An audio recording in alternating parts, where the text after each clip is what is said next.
Megan, I would like to answer actually your question you asked at the beginning. What I wanted to be when I was a little boy? I wanted to be a superhero. And my favorite one was Superman. You know why? Because this guy actually he had a very special superpower, the superpower of X-ray vision. Later I realized that this is nothing you can actually study at the university, so I decided, I need to pick another job, but I still wanted to be a superhero. So I started as a business consultant for this secret organization. Maybe you have heard about them. And my job was not to save the world anymore, but really to help companies to be more successful and to improve their business processes. And if you talk to people, and if you ask people, please tell me, how does the process in your company really looks like? What do you get as an answer? Usually, I don't know. Of course, we have a documentation, but it's outdated the moment you print it.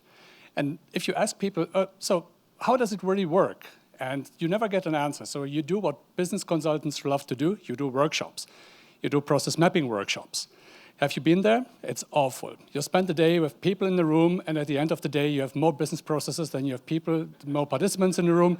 Everybody's telling you a different story, and you know exactly that nothing of it is really true. Well, but that was my job for a couple of years, and I really wished I would have the superpower of X-ray vision to really understand and to see through through the surface and understand what's really going on. And then one day I traveled to the beautiful country of the Netherlands. Have you been there? Beautiful. And I met this guy, Professor Dr. Wil van der Aalst. And this guy really invented this sort of superpower to see through business processes. And what he invented, we call it process mining. So what is process mining? Process mining is a technology to automatically reconstruct and analyze business processes solely based on digital footprints from any kind of IT systems. How does it work? Well, anytime you work with computers, you leave digital footprints behind. Every keystroke, every SAP transaction leaves data behind.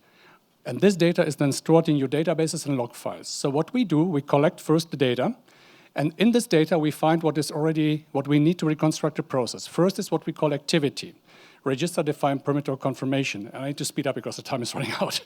And if you combine this with a timestamp, you actually see that you have a process. And if you do this for hundreds of millions cases, then you will realize that you have many different variations of your process. And this is how process mining works. So we created an application. This is just a very short video about it. The process you see here was not reconstructed or was not designed by a human being, but was reconstructed by the technology. And we have two sliders down here. And if I start to move the slider, so this is the most common variation. But if I go to the right, the system will identify the less common activities and will show them up. And if you go to the right, to 100%, you see that your process actually is more complicated than you maybe thought. And if you want to find the bottlenecks in your process, no problem, just go to the throughput time, and you will see where your bottlenecks actually are. It's a platform. We can create all kinds of business processes or business dashboards to show you full insights about what's really going on. And we just completed a very nice project for Unum. And this is my next slide. So I really tried to create a presentation with no words, no text, but it was not possible for this one. This was just a plug on the login screen. But the feedback from Unum was just great. We don't have the time to talk about this. If you want to know more, just come upstairs and I can take you through it. EY is our biggest partner and our biggest customer right now. So they are using our technology in their annual audits. So if EY happens to be your auditor, you will meet ProcessGold. If you like it or not, you have no choice. Well, I'm a process miner, happy to discuss with you what your superpower is. Of course, you find me on LinkedIn or upstairs. Thank you very much.